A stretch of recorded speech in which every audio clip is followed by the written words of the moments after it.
Before you is one of the most fascinating level-up stories in modern American history, and most people are telling it completely wrong. Picture this: a biracial girl from Los Angeles, growing up in the shadow of Hollywood, watching her father rig lights on a TV set while she dreamed of standing under them herself. No dynasty, no trust fund, no guaranteed seat at any table. Just ambition, a Northwestern University library, and a refusal to accept the word no. That girl is Meghan Markle, and what she did next is a masterclass in betting on yourself over and over again, even when the odds were embarrassing. 5 levels. 1 relentless woman, 0 apologies. Meghan earned a double major in theater and international studies from Northwestern School of Communication. Not just acting, she wanted more than one lane. After her junior year, she interned as a junior press officer at the American Embassy in Buenos Aires and briefly considered a political career until she didn't score high enough on the Foreign Service Officer test. A lesser person quits there. Meghan pivoted, back to the dream. But Hollywood had its own rejection waiting. She struggled to find work because the industry couldn't place her. I wasn't black enough for the black roles, and I wasn't white enough for the white ones. So she figured it out herself. Early credits were blink and you'll miss it roles. She modeled on Deal or No Deal and hated it. She recalled leaving the set with a pit in my stomach, knowing she was so much more than what was being objectified on the stage. She quit, because when the box doesn't fit, you build a bigger one. Level 2, the breakthrough. 7 seasons of Suits, over 100 episodes, playing a biracial paralegal turned lawyer who didn't fit a single Hollywood stereotype, which is exactly why the character worked.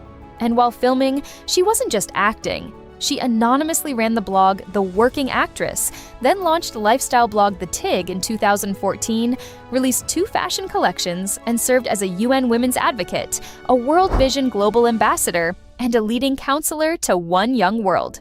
She was building a brand before anyone called it that.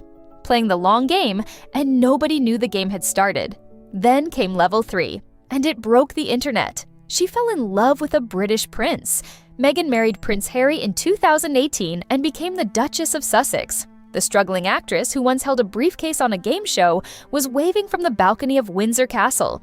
The American dream doesn't usually include a tiara, but Meghan was never one to follow the template. And yet the palace was its own kind of box, gilded and restrictive. The formal break from the royal family came in January 2020. They traded the palace for Montecito. The tabloids called it a scandal.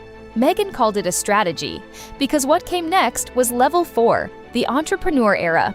Her podcast Archetypes launched in 2022, featuring Serena Williams, Mariah Carey, and Paris Hilton. It debuted at #1 in the US, UK, Australia, Ireland, and New Zealand, topping charts in 47 countries and winning the top podcast award at the People's Choice Awards. Not bad for someone who used to hold briefcase number 11. Level 5 is the boldest bet yet. Her lifestyle brand is ever launched in April 2025. Initial products sold out in minutes. The jam sold out. The honey sold out. The internet lost its mind. That same month, her podcast Confessions of a Female Founder debuted, featuring conversations with entrepreneurs as she built her own company. Then, the most Meghan move of all, As Ever ended its equity partnership with Netflix in early March 2026. Sources said she felt very happy to have full control. She didn't lose a partner, she bought back her own table. Here's what the headlines always miss. This is not a story about royalty or controversy or even jam. This is a story about a woman who was told by Hollywood casting directors, by palace tradition, by tabloid front pages, exactly who she was supposed to be. And every single time, she looked at that label, set it down politely, and walked in a completely different direction.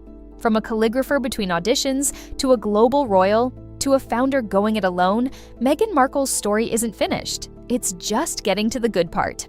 If you root for the underdog who refuses to stay an underdog, hit subscribe. We've got a whole lot more stories like this one.